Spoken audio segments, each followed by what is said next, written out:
Elle était allongée sur son lit dans la petite chambre du personnel au sous-sol, l'esprit envahi par l'image des 3 filles.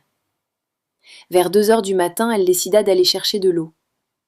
Elle monta au premier étage, avançant doucement dans l'obscurité. La maison était silencieuse, à part le tic-tac d'une horloge quelque part. Puis elle entendit une voix venant du bureau de Dominique. La porte était entr'ouverte. Une nappe de lumière jaune se répandait dans le couloir. Héléna savait qu'elle devait faire demi-tour. Elle savait que cela ne la regardait pas, mais ses pieds ne l'écoutèrent pas. Elle resta là, cachée derrière le mur, le cœur battant comme un tambour. « Je me fiche qu'il ait une famille. » La voix de Dominique fendit l'air. Froide, tranchante, sans la moindre trace d'émotion. « Il m'a trahi. Il paiera. C'est la loi. » Silence. La personne à l'autre bout du fil devait dire quelque chose. Puis Dominique parla de nouveau. « Occupe-toi de ça, je ne veux plus entendre son nom. » Héléna trembla. Elle recula. Son pied accrocha quelque chose, elle faillit tomber. Elle plaqua une main sur sa bouche pour retenir le moindre bruit. Puis elle se retourna et courut. Elle courut jusqu'à sa chambre. Elle fuyait ce qu'elle venait d'entendre. Elle resta allongée toute la nuit, les yeux grands ouverts, fixés au plafond. Elle pensa à son père. Les hommes qui le lui avaient arraché parlaient de la même manière. Froids, impitoyables, comme si une vie humaine n'avait aucune valeur. Elle travaillait pour l'un de ces hommes. Elle vivait sous le toit d'un chef mafieux. Le lendemain matin, Héléna se leva tôt. Ses yeux étaient gonflés par le manque de sommeil. Elle monta au 2e étage pour commencer son travail. Et elle le vit Dominique, debout dans le couloir, devant la porte de ses enfants. La porte était légèrement ouverte. Il restait là, sans entrer, seulement à regarder. Héléna s'arrêta au coin du couloir. Elle retint son souffle. De là où elle se tenait, elle pouvait voir l'intérieur de la chambre. Les 3 filles étaient assises sur le lit, main dans la main, les yeux perdus dans le vide, comme chaque jour, comme depuis 14 mois. Et elle vit le visage de Dominique, le chef mafieux le plus puissant de New York, l'homme qui, la veille au soir, avait donné l'ordre d'éliminer quelqu'un sans hésiter. Son visage se brisa, juste une seconde. Ses yeux froids s'embrasèrent de douleur. Cette mâchoire carrée trembla. Sa main se serra le long de son corps, comme s'il luttait pour ne pas s'effondrer. Puis il inspira profondément et remit son masque. Son visage redevint froid. Ses yeux se vidèrent. Il se détourna et descendit l'escalier le dos droit, les épaules carrées, comme si rien ne s'était passé. Héléna resta immobile. Et elle comprit. Il y avait 2 Dominique Russo. Le monstre à l'extérieur, l'homme qui donnait des ordres terribles sans cligner des yeux, l'homme qui faisait trembler tout le monde souterrain. Mais il y avait un autre Dominique, le père qui se tenait chaque matin devant la porte de ses filles, le père brisé parce qu'il ne parvenait pas à atteindre ses propres enfants, le père impuissant, même avec le monde entier entre ses mains. Héléna ne savait pas si elle devait avoir peur de lui ou le plaindre. Peut-être les 2. La 3e semaine, le premier miracle arriva. Héléna pliait du linge dans la buanderie comme elle le faisait chaque jour. Elle travaillait en chantant « Cielito lindo », la chanson qui était devenue la bande-son de cette maison. Quand elle souleva une pile de draps fraîchement lavés, elle le vit. Un morceau de papier posé sur le linge propre. Elle le prit. C'était un dessin fait au crayon de couleur. Un papillon violet aux ailes inégales, aux antennes tordues, au corps de travers. Mais pour Héléna, c'était la plus belle chose qu'elle ait jamais vue. Elle s'assit par terre tenant le dessin à 2 mains, le fixant longtemps. Elle savait qui l'avait dessiné. Lucia, la fille qu'il avait observée le plus longtemps, celle qu'il étudiait depuis les tout premiers jours. Et maintenant, l'enfant se tenait derrière la porte. Héléna ne se retourna pas, mais elle le savait. Elle pouvait sentir le regard de Lucia la suivre à travers la fente de la porte entr'ouverte. Tellement beau, murmura Elena assez doucement pour donner l'impression qu'elle se parlait à elle-même, mais assez fort pour que Lucia l'entende. Ce papillon est tellement beau.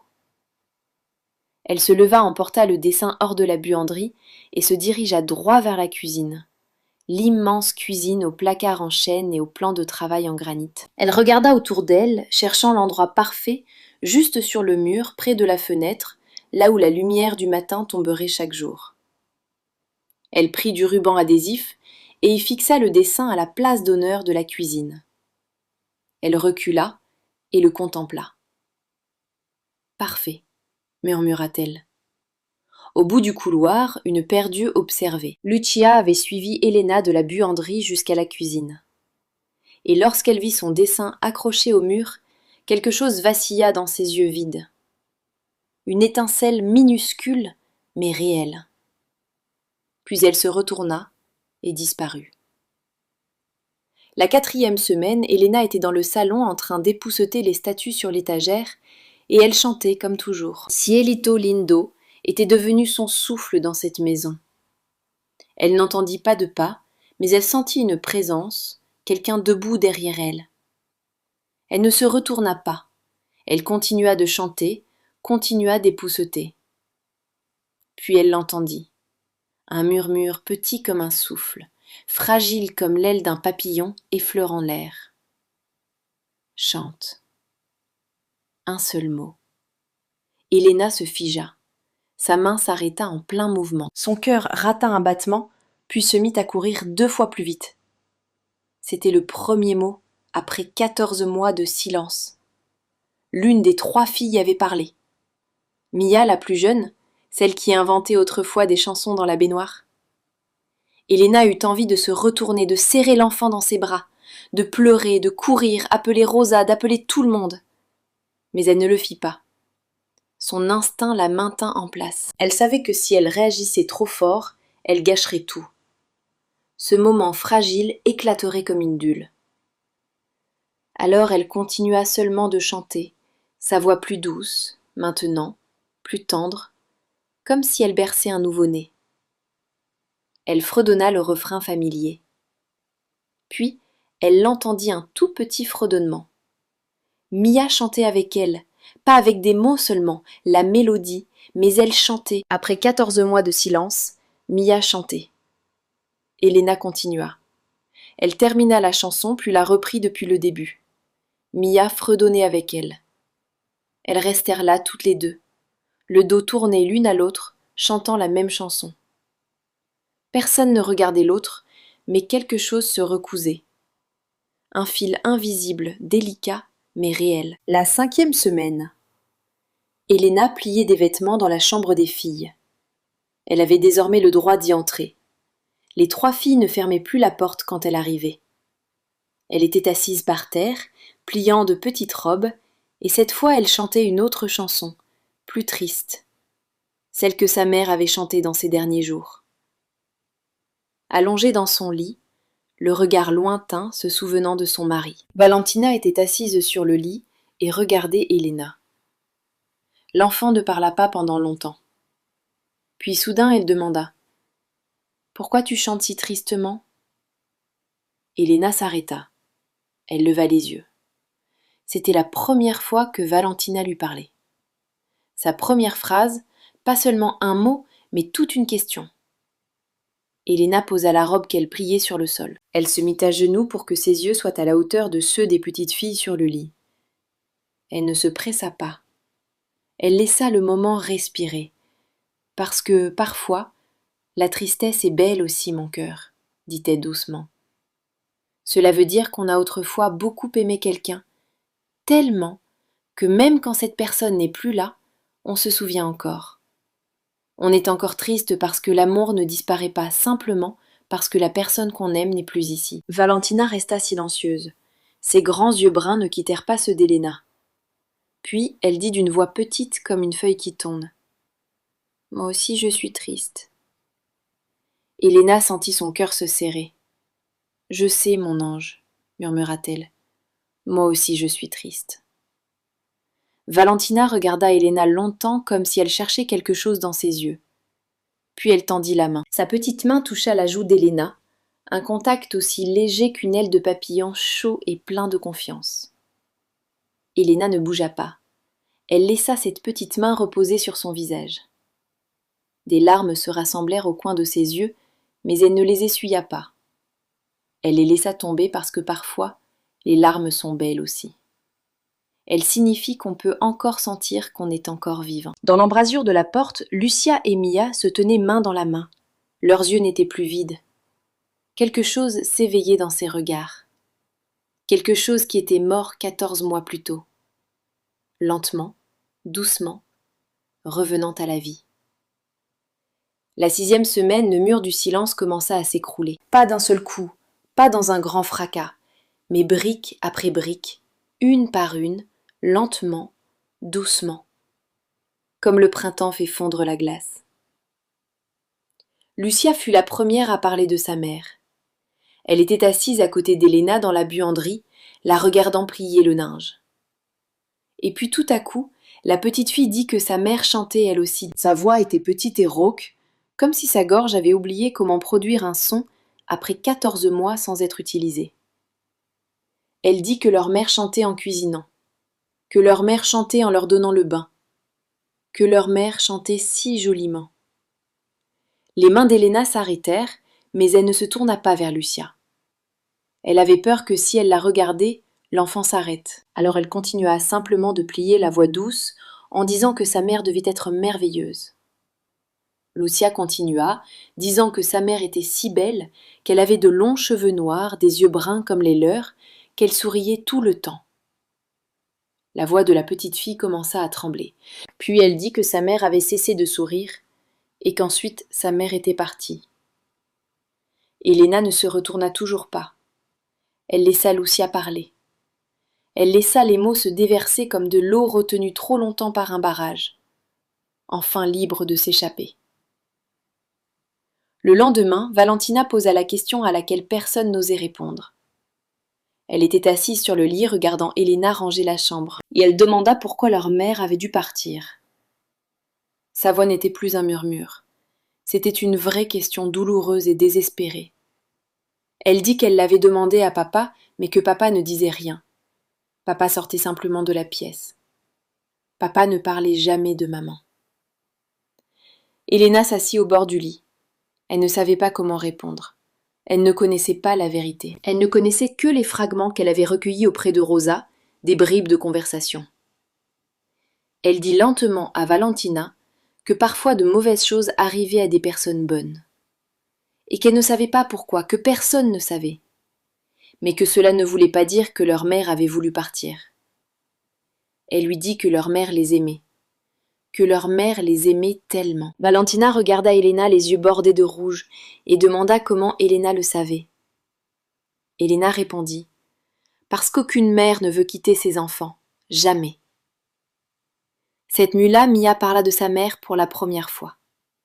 La plus jeune était allongée dans son lit, les yeux levés vers le plafond, pendant qu'Elena était assise à côté d'elle chantant doucement. Puis Mia parla sa voix rêveuse, comme si elle parlait dans un sommeil dont elle n'arrivait pas tout à fait à se réveiller. Elle dit que l'odeur des cheveux de sa mère lui manquait cette odeur de jasmin que sa mère portait chaque soir. Et Mia respirait les cheveux de sa mère avant de s'endormir. Et maintenant, elle ne se souvenait plus de cette odeur. Elle essayait de s'en souvenir, mais elle n'y arrivait pas. Elena sentit son cœur se briser en 1 million de morceaux. Elle tendit la main et caressa les cheveux de Mia avec une tendresse qui tremblait presque. Elle murmura que Mia s'en souviendrait. Peut-être pas avec son nez, mais avec son cœur. Et les choses qu'on aime ne disparaissent jamais vraiment. Elles vivent dans nos cœurs. Mia se tourna vers Elena. Et alors l'enfant pleura pour la première fois en 14 mois. Elle pleura à haute voix. Pas ces pleurs silencieux, mais de vrais pleurs, des sanglots douloureux libérateurs. Elena la prit dans ses bras. Dans l'embrasure de la porte, Lucia et Valentina regardaient. Puis elles pleurèrent aussi. Elles montèrent sur le lit et se serrèrent dans l'étreinte d'Elena. Toutes les 4 se tinrent l'une à l'autre et pleurèrent. Elle pleurait Isabella. Elle pleurait les mois de silence. Elles pleuraient toute la douleur qu'elles avaient gardée enfermée trop longtemps. Elena pleura avec elles. Elle pleura pour son père, pour sa mère, pour Miguel, pour elle-même. Cette nuit-là, pour la première fois, la douleur fut partagée. Et une fois partagée, elle sembla un peu moins lourde. La 8e semaine, le miracle arriva. Le rire revint. Pas une fois, mais plusieurs. Chaque jour, les filles commencèrent à aider Elena dans la maison. Lucia aidait à plier le linge. Elle ne pliait pas très bien, mais elle s'appliquait tellement. Valentina aidait à arroser les plantes. Elle demandait le nom de chaque fleur, demandait pourquoi les feuilles étaient vertes, demandait pourquoi les fleurs avaient besoin d'eau. Mia aidait à faire de la pâtisserie. Enfin, aidait. Elle avait de la pâte partout sur le visage et léchait le sucre sur la cuillère. Mais elle riait un petit rire clair lumineux, comme des carillons dans le vent. Elles chantaient ensemble la chanson familière sur le soleil que leur mère chantait autrefois.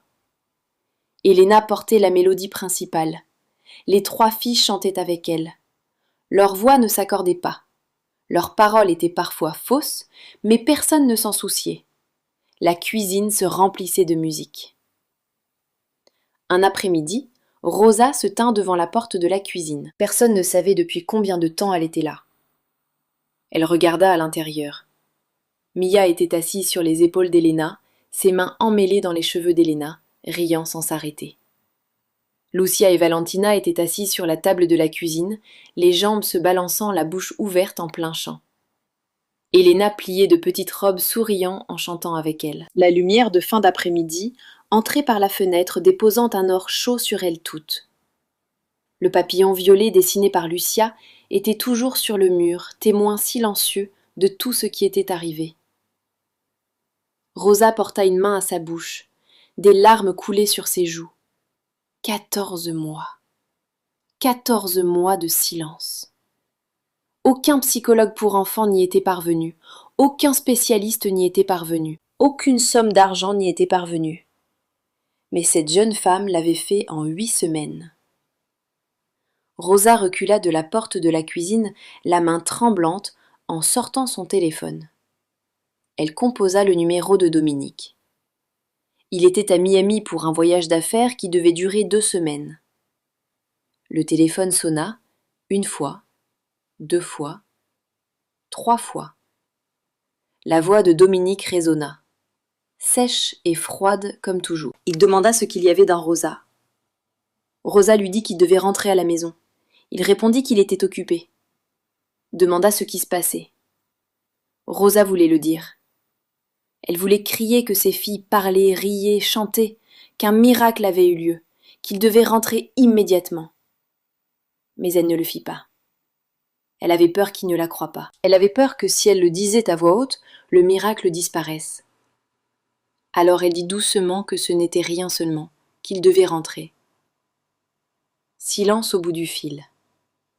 Puis Dominique dit qu'il rentrerait quand il aurait terminé. Et il raccrocha. Rosa fixa l'écran sombre de son téléphone et laissa échapper un long souffle. Puis elle se tourna de nouveau vers la cuisine. Le rire était toujours là, montant et résonnant dans la maison, et elle se demanda si lorsque Dominique rentrerait, il reconnaîtrait le miracle en train d'éclore sous son propre toit, ou s'il le détruirait, comme il avait détruit tant d'autres choses dans sa vie. Dominique rentra plus tôt que prévu.